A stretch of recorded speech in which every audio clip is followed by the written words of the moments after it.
And welcome back to Primetime News. And a special welcome to our viewers on OneSpotMedia.com. Up first this evening, the Independent Commission of Investigations, INDECOM, has released a scathing report on the number of people who died while in custody at police lockups. The majority of them were seriously ill. As Jamila Maitland explains, the report has renewed concerns about the Jamaica Constabulary Force's ability to monitor sick detainees in an already unsanitary and overcrowded environment. 14 Jamaicans died in custody while at police station lockups between 2021 and 2022.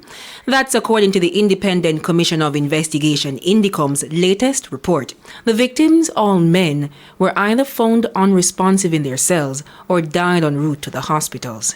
10 of them were seriously ill. It is observed that some prisoners were detained for extremely long periods without bail being addressed or achieved by the court or the police station for relatively low-level, non-violent offences. Their illnesses ranged from high blood pressure, kidney failure and lung infection to heart diseases.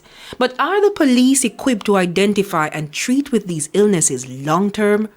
INDECOM's Deputy Commissioner Hamish Campbell says absolutely not. INDECOM recognise that police officers are not medically trained, and the ability to monitor multiple prisoners, frequently in overcrowded cells, can make such observations difficult, especially if insufficient custody staff are on duty or they are inexperienced in their critical role. Among the victims is a 51-year-old man who was in police custody since 2017. The man was charged for conspiracy to defraud. He pleaded guilty in June 2021 and was scheduled to be sentenced in July. However, he languished in jail for 8 months, pushing his court date to February 2022.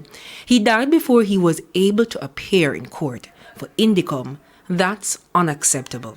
Where prisoners are remanded by the courts and are awaiting trial, their detention should be within the state's purpose-built remand institutions. Of concern too is the lack of operational CCTV cameras at some police lockups.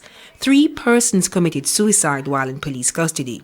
INDECOM says in at least one case that occurred at the Morant Bay police station lockup, a camera pointing to the area could have assisted the investigation.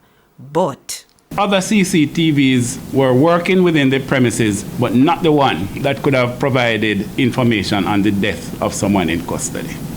There was one murder that occurred at the Negril police station lockup, and according to INDECOM, it could have been prevented. Not only did the victim receive bail and was not released, but he was involved in a fight with another detainee earlier. A lack of record keeping and reporting resulted in another sub-officer from another shift releasing all the detainees to bathe. He was attacked. This death was likely a preventable one, because what happened was the new shift, unaware of the incident and had no records recorded of the matter, let both prisoners out unattended to the washroom shower area where one of the prisoners stabbed the other and killed him. Jamila Maitland, TVJ News.